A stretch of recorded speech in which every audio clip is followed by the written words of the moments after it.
was it like for you? Because you like with the marketing background, getting into like an IT quality assurance. Oh my gosh, I felt so dumb. Like, what the heck am I doing? And I felt like a fraud. Honestly, as though I was just trying to fake it to make it. What do you think for you, like, was that click when it was like, oh, it's now making sense? Like, was it something that in college prepared you, like, even with a marketing degree, prepared you for this IT role, or was it just like something that just clicked with you? Like what was that moment in? I think it took months. Because for the longest, I was just training and just trying to understand what's all this verbiage that everybody's saying. And then people are just so smart who are around me, and they ask such brilliant questions. I'm like, what kind of brain, like, how do I have to mold my brain to ask questions like that, to be honest? So I think maybe it was 7 months in that I was like, okay, I think I kind of know what I'm doing. Like, I know the kind of questions to ask, because a lot of times I'll just be on calls and I'm just there like, okay, I'll do that. But now I know how to ask those questions that bring about ideas. To be honest, I feel like that's a thing that everyone feels. Like, even me, I feel like when other people ask questions, like, my questions are so dumb compared to this. But I feel like they feel the same thing when I ask questions, and probably same thing for you. Like, when you ask questions, they're probably like, I never would have thought of that. I just feel like that's just how it is for everyone. I don't know. When you first got into your apartment, what was your first thoughts, like getting your first apartment and everything like that? Yes!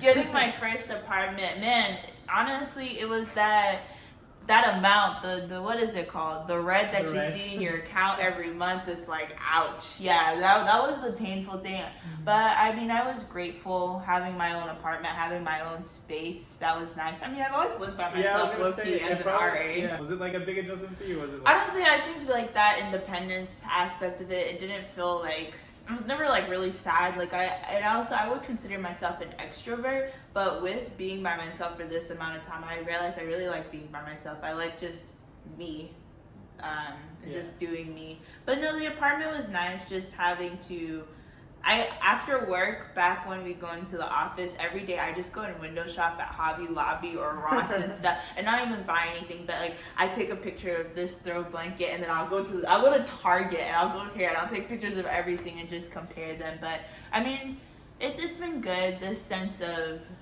like you are taking care of yourself, in a sense that you're responsible for you. So yeah, have you picked up like any new hobbies or anything since, or I guess this channel was kind of here. Apologies in advance for the amount of videos I've been uploading and stuff. So I mean, it's cool just looking into how YouTube works, so that's been interesting. But hobbies wise, I guess I'm trying to get back into reading books again, but I think I'm into novels, because the self-help book, I was like, okay, this is cool, but then it's like you just realize it's stuff you already knew, but then just reaffirming it. It kind of feels like a lecture too, like someone's just lecturing you, right? Yeah, a little bit. That's kind of how I feel when I read stuff like that. Coming down here, how did it feel coming?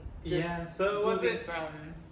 Yeah, so Seattle is definitely like my city where I wanted to be in, and I was there for a good time, and then coming back, it was just like, it wasn't too big just because I'm from Houston, so it was like coming back home, my family's here and things like that, so it wasn't too bad.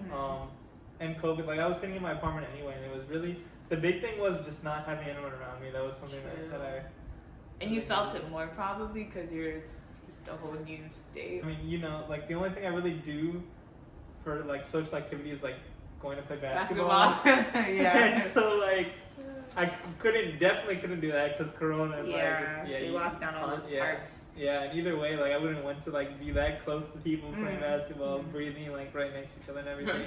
Sweating. And, like, and sweating. Like, just liquid coming out of the body and things like that. It's like, it's just not the ideal thing. So it's like, that's really what I want to do. So I kind of looked into like, I mean, luckily, like I had a job. Yeah, we have calls and things like that. We go for meetings or we just chat. Yeah. But I think that was one thing that I did think that Corona helped, like with the lockdown. I feel like you got closer to like your colleagues, even in a remote setting, like that you wouldn't have gotten before, especially because, well, for me it was a little different because like my team was like spread out. You know, like I had people from New York, some people from Chicago, and we were all on the same team. So it was like we weren't gonna get like we weren't gonna see each other in the office anyway. Yeah. But now they couldn't go out. I couldn't go out. So it's like we kind of communicated more like that. And like even the people that you onboarded with, like at the beginning, like we had a group, like a group on Teams where we would just communicate all the time, like anyway. So it was kind of like we had like our own little calls and things like that. So it was kind of like that was like the social activity. I got just work stuff, but especially since I didn't know anyone, and like that was like the one thing I could really That's do, true. unfortunately, and like can't really go out to meet new people. Yeah. So. Yeah.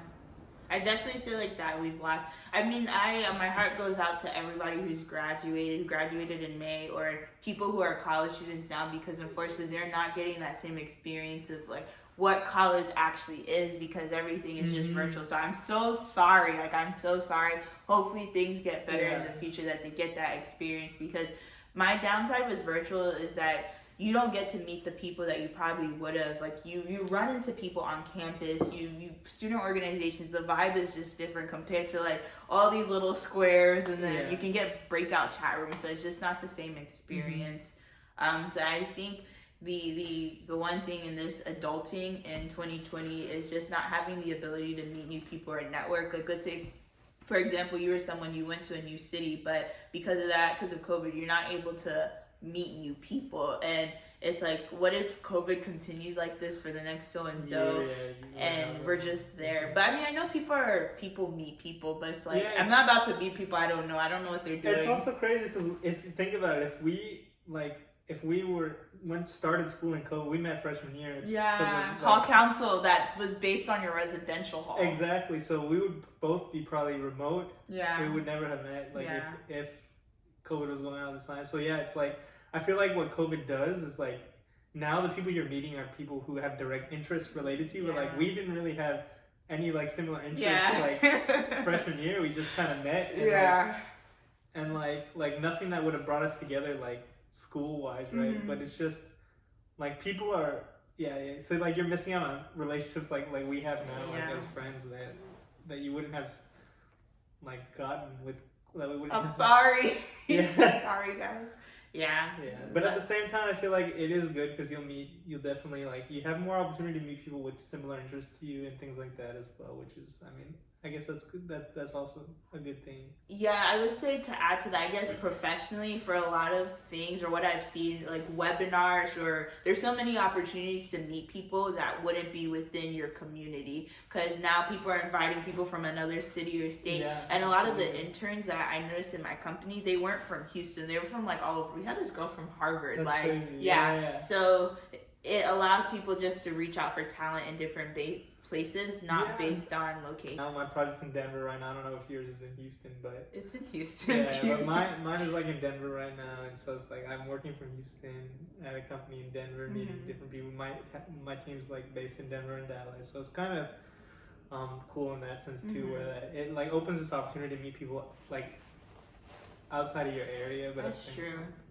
At the same time, yeah, man, the next couple of years will be interesting.